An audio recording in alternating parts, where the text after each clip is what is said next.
Hello and welcome to day 38 of my 7-week challenge to post a video every day. As we know, I get a little behind and sometimes I make up, but I'm posting at least one in lieu of every day. So this is makeup day for day 38.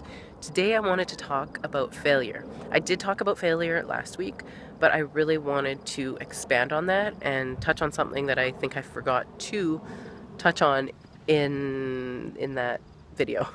So today I want to talk about American Ninja Warrior and how they deal with failure and how they react to failure, because I don't even like the word failure. Just kind of gets to me now. I hate it. In American Ninja Warrior, the finale happens in Vegas. Now, even in Vegas, there's 4 different courses to advance to each, or stages, stage course. To advance to each one, you have to finish stage 1 in order to get to stage 2, yada yada, and they're very difficult. I can't remember now how many people made it to stage 2, but for example, only 3 people made it to stage 3. So it is very difficult, and that's how people it gets narrowed down very quickly once it gets to Vegas. Now, even before Vegas, the competitors, the ninjas, have to qualify for the city qualifiers first, and then the city finals, and then they advance to Vegas and have to do stage 1, 2, 3, and 4 if they want to win. Now that may sound easy, but it's not. This year, Monday, just wrapped season 9, and in all of those 9 seasons, there has only ever been one winner, one person who has won in 9 years. Now, there were actually 2 people who completed it, but unfortunately it's designed that only one person can win. So when it comes down to it in the final, it's whoever's fastest. And it's like 30 seconds, and whoever can do it in less than 30 seconds to climb this final rope, which is the final stage. But what I wanted to say though with that, it's tough. And they're amazing. These are people that train, many of them every day, many of them own gyms, and their skills and abilities, their parkour skills, their rock climbing skills, their balance, their like grip strength, it's amazing. Like, it just blows my mind to see the things that they're able to do and capable of doing.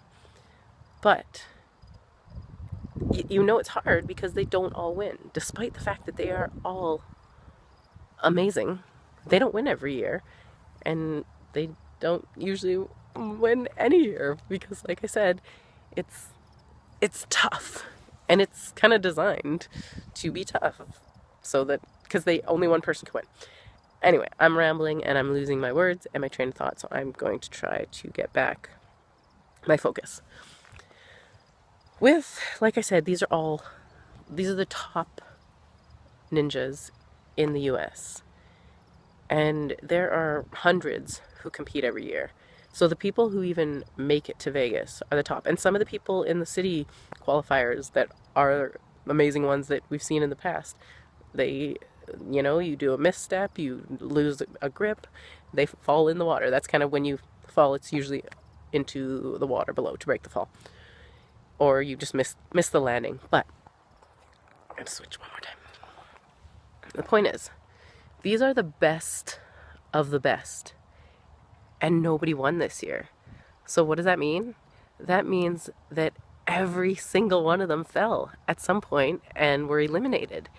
Now, they could look at it and all say, oh, I failed. Oh, I'm not good enough. Oh, I can't do this, and give up. But that's the opposite of what they do.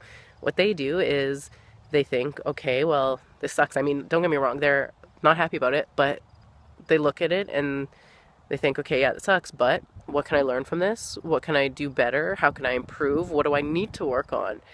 And they come back stronger the next year and more prepared. And it's so amazing because it can be so easy sometimes to let failure really like get to you and get to your head and mess with your mind and help and tell you or let you believe that you're not good enough, and then let you believe that you're not good enough for other things. And this is something that I have been struggling with since failing to complete the marathon, because to me, I really looked at it as a failure. I signed up for one reason and one reason only, and that was to complete it.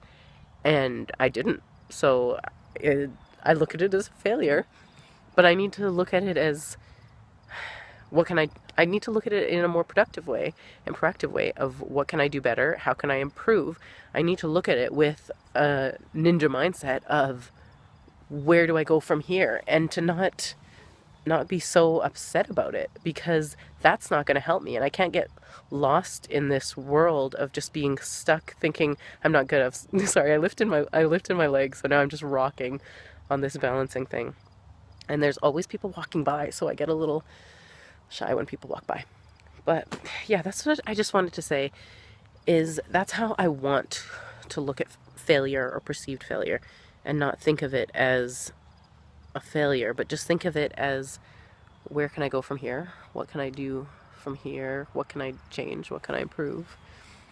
And really just look at it that way, in just a more proactive and productive way, and to really understand what can be changed, what can be improved, and where I can really go from there.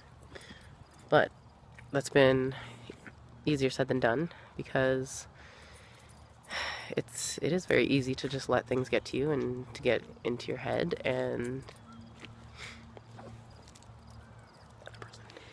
so anyway, I found it very inspirational to watch them competing once again on Monday, even though unfortunately none of them won. And there was this one obstacle too that just killed. It was like the dismount was almost impossible, which is why only 3 people made it, but it was really tough.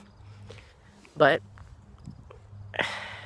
it's possible, and they all know it's possible, and they all have that drive because they know they can do it. And that's how I feel about the marathon too. I know I can do it. I know I can. Maybe right now I'm not in the best shape to be able to do it, but I know I have it in me. So I don't want to give up on that. Now,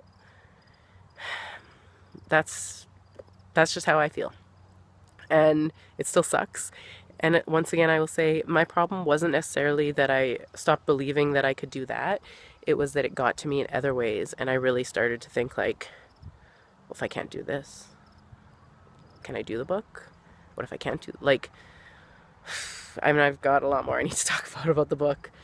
It is a struggle, but I'm not going to give up no matter what. I'm not going to give up no matter when I finish. I'm going to figure it out and keep pushing until I make it happen, because I know that I can complete a full marathon. I know that I can do this book. It's been a heck of a journey. I have learned a lot about myself, a lot of things I didn't really want to know about myself, a lot of things I didn't expect to learn about myself. It has been much more of a journey of self-discovery than I could have ever anticipated. But I'm in it for the long run. I'm going to have to figure out some things, because some things are going to need to shift, but I'm going to have to talk about that in another video because I'm running out of time. So that's it for today. I just want to talk about the ninjas again and say kudos to them. They did amazing and they're awesome. And that's the thing too.